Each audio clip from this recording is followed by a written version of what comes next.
Para começar o programa hoje, estou recebendo o Dr. Geraldo Ferreira, presidente do Sindicato dos Médicos aqui do Rio Grande do Norte.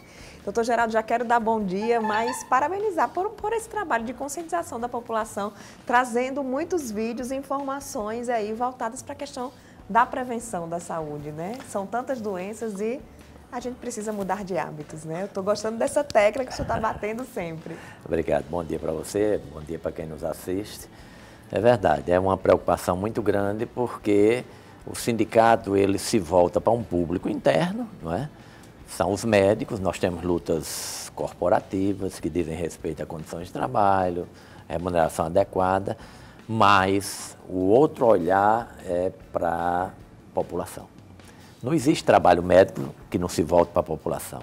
Então, essa ideia do sindicato de interagir mais com a sociedade e, às vezes, alertar de questões simples, né?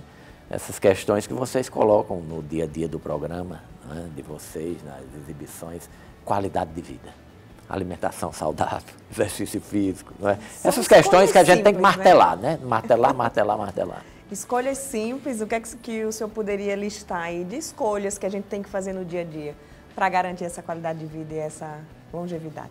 Pois é, a gente estava até conversando sobre uma matéria muito interessante na última revista de vocês, a questão do Alzheimer, e a gente vê como é importante a vida social, você se manter ativo, né? Hoje é muito difícil uma pessoa que não tem alguém na família com Alzheimer, ou já teve, ou... Eu particularmente tive mamãe. Eu me lembro muito um conterrâneo lá da minha cidade, de Marcelino Vieira, que eu encontrei com ele, ele disse: Geraldo, eu estou andando aqui com um papel com o nome de meus amigos. E depois a doença se aprofundou, nem isso mais ele conseguia reconhecer. Mas como é importante você manter uma vida social ativa, ler, interagir com as pessoas, vida familiar, ter amizades, não é? E essas políticas públicas têm que se voltar para isso. Eu acho que o idoso nosso ainda é muito desassistido. Nós precisamos ter clubes que reúnam essas pessoas, que façam elas se integrar, interagirem, não é? E são uma série de doenças, né? Alzheimer é uma que vai ameaçar muito o futuro. Temos também a questão das doenças mental, que é outra epidemia que o mundo está vivendo. Ansiedade, né? estresse. Ansiedade, depressão. Depressão. É a maior, está se tornando a maior causa de ausência no trabalho, depressão. Mas também para você tratar, você tem a parte medicamentosa, mas tem a vida social. Se você não se cuidar, se você não tiver amigos, se não tiver uma vida familiar, vida religiosa, vida afetiva, não é? Aí todos esses tratamentos são mais difíceis. E temos essas doenças crônicas de altíssima incidência, particularmente hipertensão e diabetes, que às vezes medidas simples, né? Redução ou tirar açúcar, tirar o sal, não é? Tirar a gordura, não é? Os embutidos, né? Minha mulher vive reclamando muito que o homem não coma, pelo amor de Deus, esses embutidos não, mas de vez em quando. Né? Mas a questão é o equilíbrio, né, doutor Geraldo? O equilíbrio, você procurar seguir aí nessa rotina mais saudável, aí abre uma exceção um dia ou outro, aí não vai fazer tão Sem mal. exagero, né? Eu também acredito muito que o segredo da vida é o equilíbrio, não é? Na hora que você pende a balança ou desequilibra a balança, aí, evidentemente, as doenças aparecem. Inclusive do ponto de vista imunológico, né? Quando você está estressado, como você se torna frágil, né? Então, há uma série de preocupações. Nós temos relatado isso em vídeos que estão circulando, são importantes. Entre elas, essas questões da volta dessas doenças infecciosas. Dengue em Natal, por exemplo, preocupante. No começo do ano, eu até achei interessante que a gente vem acompanhando. E no Brasil nós tínhamos um aumento ali, por volta de abril, de 250% dos casos no Brasil. Aí já em junho já atingia 350% a mais. E no Rio Grande do Norte, estranhamente, nós tínhamos uma queda, né, no número de casos de dengue. Mas aí agora as últimas estatísticas já mostram que o negócio está acompanhando a tendência nacional, né? Então, dengue muito séria, embora em Natal chama muita atenção os casos de chikungunya, né? Eu acho que você tem quem já sofreu, quem já foi pego aí por essa doença reclama, né? Olha, praticamente inutilizando as pessoas para andar, ficam acamadas, né? Muitas dores articulares, etc. E teve até aquele caso ali em Tirol, Petrópolis, aquela região, que estava havendo uma incidência muito grande e não se tinha ainda um diagnóstico, depois se viu que realmente era chikungunya. Então, Natal tem tido essa característica, embora os casos de dengue ainda são maiores, né? São bem superiores o número, mas chama a atenção os casos de chikungunya, porque estão praticamente acamando as pessoas, né?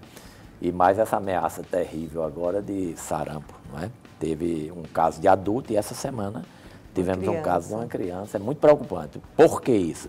A cobertura vacinal tem caído ano a ano. É irresponsabilidade dos governos, não é?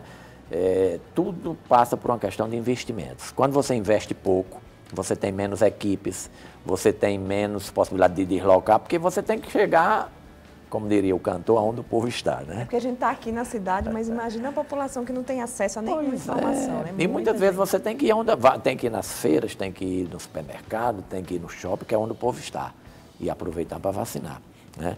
Eu me lembro quando eu fui me vacinar da gripe, que é outra preocupação grande, né? Essas gripes H1N1, cada ano também é uma ameaça, né? Porque há uma mutação muito grande, vírus, né? Exato, uma mutação muito grande dos vírus, então você se torna vítima de outra cepa, né? Outra forma de... Então você tem que tomar a vacina. A vacina é um santo remédio, não é? Então quando eu fui me vacinar lá na rede pública, lá no São João, né? Que é uma boa unidade pública, não é? Quase ninguém para se vacinar. Então a população tem que ter responsabilidade também. O poder público é muito importante, investir, chegar até a população, mas cada cidadão tem que ter consciência. Se vacinar, e no caso das crianças, vacinar seus filhos. Senão daqui a pouco vai voltar a poliomielite e outras doenças. Essa questão da vacina, tem um movimento aí contra a vacina, né, que está prejudicando muito e as pessoas estão se deixando levar, mas os médicos já, cada vez mais, vêm aí propagando essa informação do quanto é importante partir da população, essa questão da necessidade. Isso aí é um crime. Da valorização da vacina. A questão da vacina, esse movimento contra a vacina, isso é uma coisa criminosa, não é? A vacina é um dos sucessos da medicina. Você vê hoje por que é que as pessoas estão vivendo. Quando morre uma pessoa com menos de 90 anos, a gente acha ruim, né? Não podia, não era hora ainda, não é? Tão jovem. Tão jovem, né? Mas nós tínhamos antes uma expectativa de vida menor, porque morria muita criança, não é? Hoje, nós, graças à vacina, né, nós eliminamos uma série de doenças e outras estão sob controle. Mas, como estava conversando o colega infectologista, é preciso uma cobertura vacinal de 95% para garantir. Isso tem caído. Às vezes você vai, as campanhas de vacinação atingiu 70%, 80% do objetivo. Não é suficiente, né? Daí a ameaça de sarampo. Inclusive, está sendo recomendado agora para adultos. Todo mundo se vacinar. Até adultos, eu acho que até 55 ou 59 anos, mas tem que se vacinar, principalmente quando for para essas regiões de maior risco, né? Então a cobertura vacinal é essencial. A vacinação foi um dos maiores progressos que a ciência foi capaz de trazer para o homem. E a gente não pode perder tudo que foi conquistado até agora, né? Não, em absoluto, né? Doutor Geraldo, a gente percebe muito essa questão do aumento da expectativa de vida da população. A medicina tem avançado muito em termos de tratamento, de diagnóstico, de exames, as drogas também, né? A questão dos medicamentos. Mas quando a gente chega no iniciozinho, quando a gente fala em longevidade, você vê aquela pessoa que chega aos 100, passa dos 100 com saúde, lúcida, você vai ver que ela muitas vezes nem precisou desses recursos todos, porque foram escolhas desde a juventude, no dia a dia, que vão construindo aí esse envelhecimento.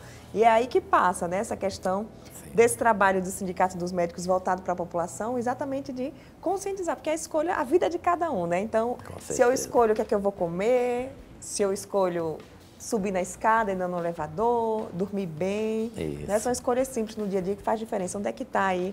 Por que a gente não consegue conscientizar essas pessoas sobre isso? Porque é tão difícil. Vamos falar como médico. Porque há uma questão cultural também, né? Que eu tenho também me dedicado um pouco a elas. Por exemplo, eu acho um crime defender legalização de drogas ou descriminalização. Isso é criminoso. Ora, se nós estamos numa campanha terrível para as pessoas não fumarem, um dos elementos que causa câncer, seguramente, e é o câncer que mais mata, o câncer de pulmão, é o cigarro.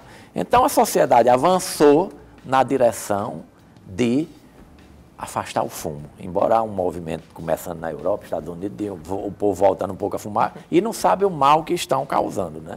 Vão pagar um preço mais na frente. Aí lá vem uma campanha para descriminalizar a droga. Ora, tu imagina, o cigarro, que é uma coisa bem estudada, a gente sabe os malefícios. Aí você imagina uma droga como a maconha, quantos elementos químicos ali tem.